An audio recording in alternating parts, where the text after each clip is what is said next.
Assalamualaikum warahmatullahi wabarakatuh. Balik barengan sama gue Taufik Nubo. Hari ini gue pengen ngomongin tentang handphone yang satu ini, yaitu Realme GT2 Pro. Dan kenapa?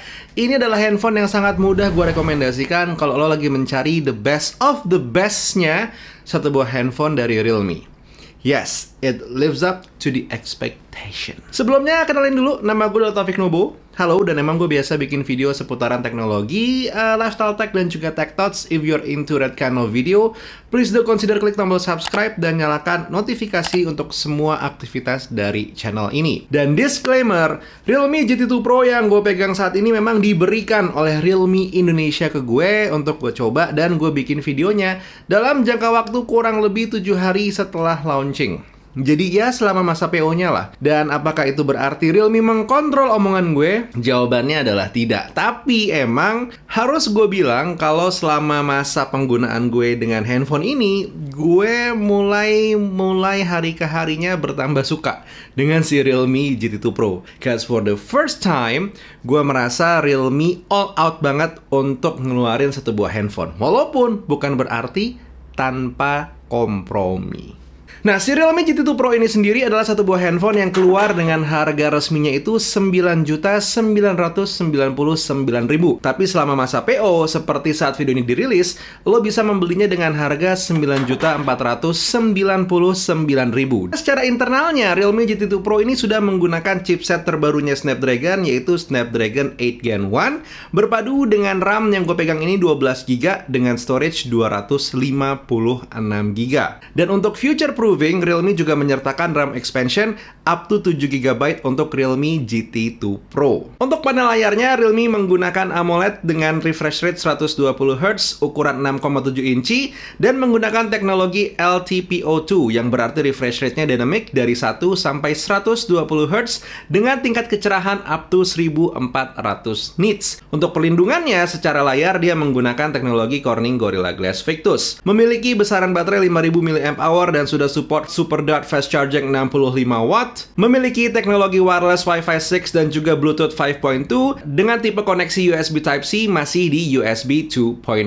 Untuk setup kamera belakangnya, Realme GT2 Pro menggunakan triple setup kamera, 50MP main kamera, 50MP ultra wide angle kamera, dan juga 3MP microscope kamera. Sementara untuk kamera depannya menggunakan kamera 32MP, datang dengan stereo speakers dan Realme UI 3.0 yang punya basis Android 12. Nah, dari spesifikasi yang gue sebutin tadi, memang terlihat sekali ya kalau Realme ini all out banget. Jadi, di saat mereka bilang ini adalah the most premium flagship yang pernah Realme keluarkan, gue tidak bisa mendebat karena emang iya fiturnya premium banget. Bahkan satu hal yang belum gue omongin di spesifikasi tadi itu adalah bagian bodi belakangnya. Di bodi belakangnya Realme GT2 Pro ini menggunakan sumber daya yang bernama kertas. Ya, lo nggak salah dengar, kertas biopolymer sabik.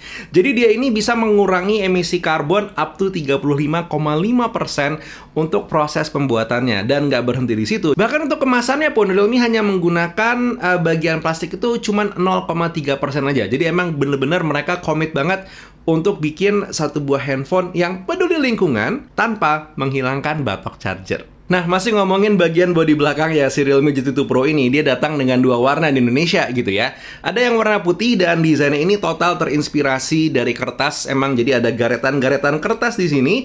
Dan juga satu lagi yang berwarna hitam, itu namanya adalah steel black. Jujur gue belum megang yang steel black, jadi gue nggak tahu desainnya apakah seperti ini juga atau berbeda. Lo mungkin bisa ngeliat videonya Gadget Talk karena mereka megang yang warna hitam. Dan emang si Realme ini juga all out banget. Kalau lo pegang packagingnya pun juga desainnya mirip-mirip sama bagian belakangnya. Bahkan kalau kita coba ngecek wallpapernya pun juga aura-auranya seperti kertas begitu. Jadi ya, si Realme GT2 Pro ini komit banget dengan desain kertasnya. Performa internalnya gimana? Oke, kita mau ngomongin dari yang mana dulu nih? Kalau kita mau ngomongin dari yang bagian kamera, jujur gue belum bisa bercerita terlalu banyak karena selama 1 minggu terakhir gue tidak bisa maksimal ngetes si Realme GT2 Pro. Tapi beberapa hasil foto yang gue punya adalah seperti ini. Hitungannya emang kebantu banget ya Sony IMX766 yang yang menjadi main sensor kameranya Realme GT2 Pro ini dengan ISP yang dimiliki oleh Snapdragon 8 Gen 1. Secara hasil punchy tapi tidak oversaturated, dan juga untuk bagian dynamic range-nya di saat ada pemrosesan juga hitungannya smooth. Hitungannya secara hasil out of cam menurut gue untuk kelasannya handphone Realme ini udah sangat-sangat pleasing. Dan kalau kita iseng-iseng ngecek ultra wide angle-nya, terus juga microscopic kameranya, ini hitungannya udah lumayan oke ya. Padahal si microscopic kameranya cuma 3 megapiksel, but it is fun karena memberikan perspektif baru dan lo bisa jadi bermain-main kalau gue pribadi dengan anak gue untuk ngasih lihat detail-detail kayak misalkan kain itu seperti apa, kayu itu detailnya seperti apa. Emang ini jatuhnya adalah satu buah novelty features, tapi di saat lo ngerti peruntukannya nanti untuk apa, ini adalah novelty features yang sangat-sangat berguna. Dan juga mungkin satu mode yang bisa jadi highlight adalah mode 150 derajat ya untuk ultra wide angle kameranya. Di sini ada mode fisheye dan juga ada mode ultra wide biasa aja. Untuk mode perekaman videonya, kamera belakang bisa merekam up to 8K 24 fps, tapi gue pribadi hanya ngetes sampai 4K 60 fps. Dan menariknya adalah stabilisasinya bisa dibilang cukup handal. Nah, hasil perekaman video-video vertikal ini kalau lo taruh ke Instastory, berdasarkan pengamatan gue, yang paling aman dan paling enak buat dipakai itu adalah yang 1080 60 fps. Sampai somehow walaupun detailnya terlihat sedikit kalah dibandingkan yang 4K 60 fps di Instagram Story ya, tapi sampai somehow terlihat lebih smooth dan lebih nyaman dibandingkan yang 4K-nya. Sementara kalau lo merekam Instagram Story langsung dari aplikasi Instagram di Realme GT2 Pro, hasilnya bisa dibilang belum maksimal. Satu hal yang mungkin patut disayangkan adalah di saat lo pengen merekam menggunakan kamera depannya untuk mode video, dia masih mentok di 1080. Biasanya kalau kita ngomongin satu buah handphone flagship, hadir kamera tele.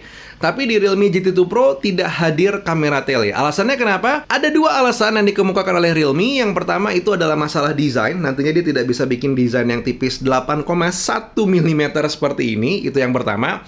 Dan yang kedua adalah harga. Jadi dia nggak akan bisa nih ngasih harga 10 juta untuk Realme GT2 Pro kalau misalnya dia menaruh kamera periskop di sini. Gitu. Gimana performa layar dari Realme GT2 Pro? Ini performa layarnya menurut gue udah menyenangkan banget. Dibawa keluar dalam kondisi terang, dia masih bisa ngelawan. Sementara untuk pewarnaannya sendiri juga hitungannya udah menyenangkan. Karena udah AMOLED, jadi rich gitu ya. The black is black, the white is white. Nggak ketinggalan, dia juga udah HDR10+, dan refresh rate-nya 120Hz. LTPO, jadi 1 sampai 120Hz bermain lah, dynamic untuk refresh rate-nya tergantung layarnya lagi dalam posisi seperti apa. Harusnya itu bisa membantu performa baterainya. Nah, tapi memang untuk urusan baterai, si Realme GT2 Pro ini gue merasakan gimana ya, nggak hemat gitu. Jadi gini, di saat lo tidak menggunakan handphone ini, emang dia bisa nahan performa baterai itu bagus banget. Gue itu bisa mendapatkan screen on time 6 jam 25 menit, tapi standby time-nya itu 2 hari 18 jam dan sisa baterai masih ada 42%. Nah, ini emang dengan kondisi handphone lagi lumayan banyak gue tinggalkan tidak aktif. Tapi begitu gue push pakai terus-terusan dan segala macamnya, ya tentu baterainya bisa dibilang turunnya cukup cepat. Bagusnya adalah si Realme GT2 Pro ini memang menggunakan support fast charger 65 watt. Jadi ngecharge-nya hitungannya memang cepat sekali gitu ya. Gue pribadi nyobain ngisi daya dari 3% ke 100% itu hanya memerlukan waktu 41 menit aja. Nah, untuk masalah performa, si Realme GT2 Pro ini juga hitungannya udah oke ya. Pas gue ngetes pakai Antutu versi 9, gue bisa mendapatkan skor up to 949.000. Gue tes yang kedua, gue dapat angka 945.000. Tentu ini kalau kita coba ke penggunaan sehari-hari ya serba aman.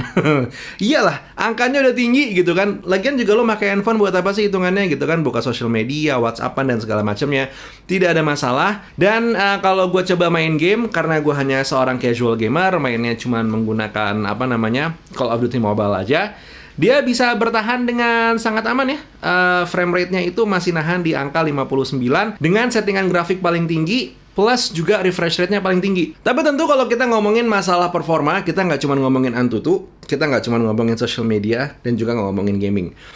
bener-bener experience harian lah yang pengen gue ceritakan di sini. Kita ngomongin mulai dari masalah fisik, hitungannya aman karena emang tipis, nyaman digenggam gitu ya. Walaupun emang untuk secara layar dia lumayan besar ya, 6,7 inci. Yang berarti di saat lo pengen navigasi ekstrim kiri kanan atau atas bawah, itu lo memerlukan merubah posisi tangan. Wah, fix ada one hand mode. Nah, ini waktunya kita ngomongin masalah UI-nya, yaitu Realme UI 3.0.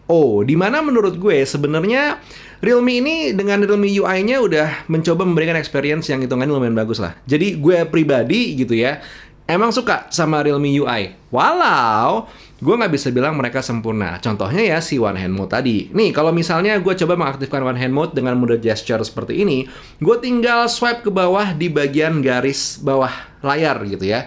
Tinggal swipe ke bawah, tapi ternyata One Hand Mode-nya itu menjadi seperti ini. Seperti iPhone. Tentu ini masalah preferensi, sebenarnya lo lebih suka One Hand Mode yang kayak begini, atau mungkin yang ala Samsung gitu ya, yang mengecil di kiri dan juga mengecil di kanan. Nah, kalau gue kebetulan lebih ke yang situ. Nah, hal yang kedua yang pengen gue bahas berhubungan dengan UI-nya itu adalah masalah split screen. Sebenarnya simple, lo bisa tinggal langsung nge-swipe dan lo akan ngeluarin sidebar-nya, dan begitu sidebar-nya keluar, lo tinggal ngeklik satu icon di mana dia akan ngebuka satu buah aplikasi, either itu floating atau split screen. Yang menarik adalah di sini ketidakmampuan dari Realme UI untuk membuka all apps.